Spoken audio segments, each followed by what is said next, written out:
Hi hello ನಮಸ್ಕಾರ ವೀಕ್ಷಕರೇ, unique tech world ಚಾನಲ್ಗೆ ನಿಮಗೆಲ್ಲ ಸ್ವಾಗತ. ಹಿಂದೂ ಮಹಾಕಾವ್ಯ ರಾಮಾಯಣ ಹಿಂದೂಗಳ ಪಾಲಿಗೆ ಶ್ರೇಷ್ಠ ಮಹಾಕಾವ್ಯ.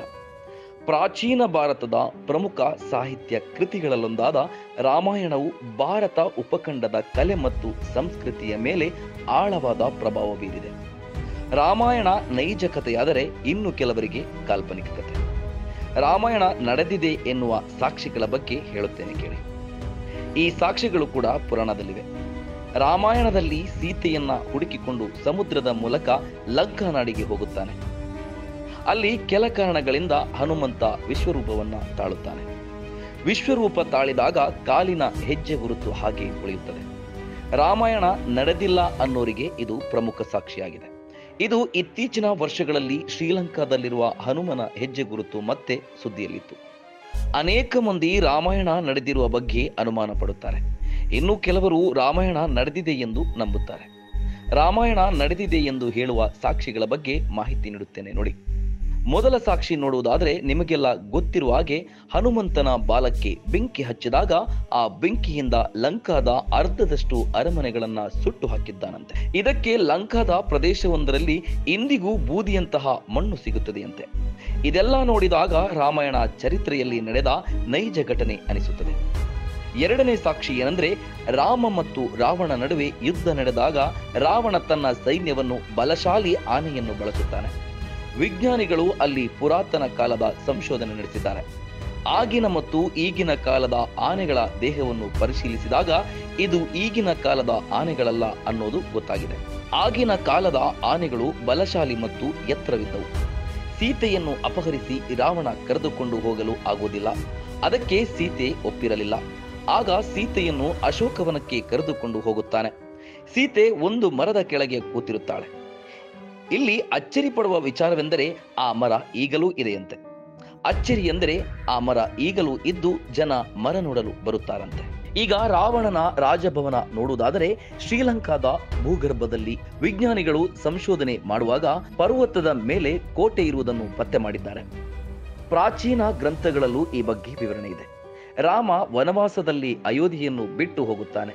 ನಾಸಿಕ್ನ ಕಾಡಿನಲ್ಲಿ ಇರುತ್ತಾನೆ. ಲಕ್ಷ್ಮಣ ರಾವಣನ ತಂಗಿ ಶೂರ್ಪಣಿಕೆಯ ಮೂಗನ್ನು ಕತ್ತರಿಸುತ್ತಾನೆ. ಅಚ್ಚರಿ ಎಂದರೆ ಈಗಲೂ ಆ ಪ್ರದೇಶ ನಾಸಿಕ್ನಲ್ಲಿದೆ. ಅದರ ಹೆಸರು ಪಂಚಾವಟಿ ರಾಮನಂತೆ.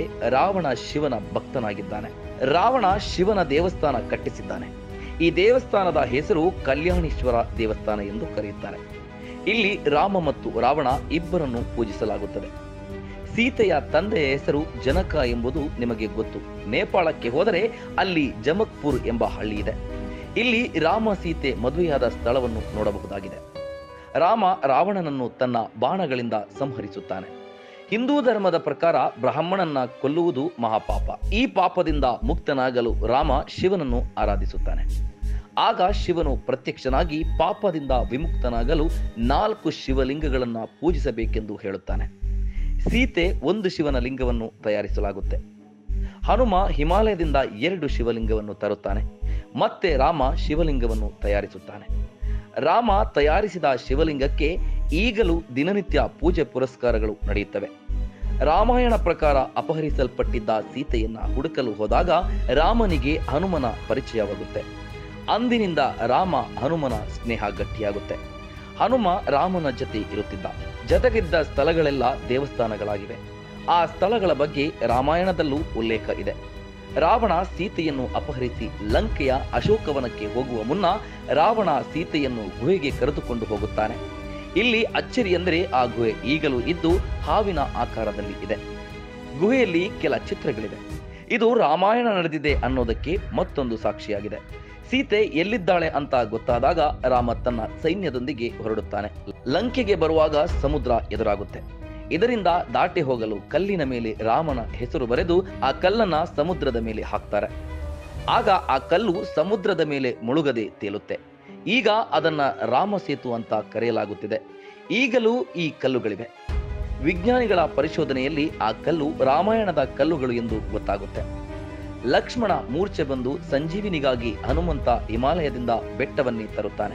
ತುಂಬಾ ಜನರಿಗೆ ಇರುವ ಅನುಮಾನವೇನೆಂದರೆ ಆ ಬೆಟ್ಟ ಎಲ್ಲಿದೆ ಅಂತ.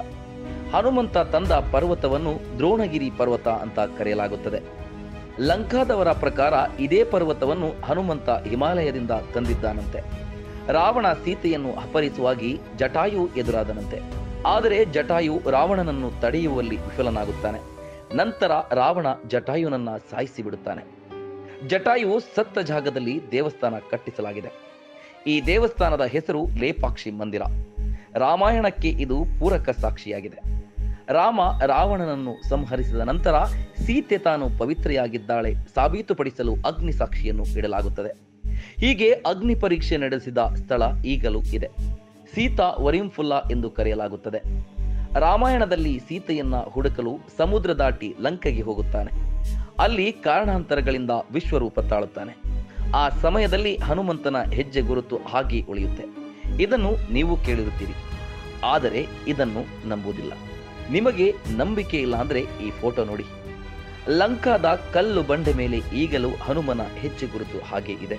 ಅನೇಕ ಜನ ರಾಮಾಯಣ ಕಾಲ್ಪನಿಕ ಕಥೆ ಎಂದು ನಂಬುತ್ತಾರೆ. ಆದರೆ ರಾಮಾಯಣ ಕಟ್ಟುಕತೆ ಅಲ್ಲ, ಚರಿತ್ರೆಯಲ್ಲಿ ನಡೆದ ನೈಜ ಘಟನೆಯಾಗಿದೆ. ಇದೇ ರೀತಿ ಹೆಚ್ಚಿನ ಮಾಹಿತಿಗಾಗಿ ನಮ್ಮ ಯುನಿಕ್ ಟೆಕ್ ವರ್ಲ್ಡ್ ಚಾನೆಲ್ನ ಸಬ್ಸ್ಕ್ರೈಬ್ ಮಾಡಿ. Thank you.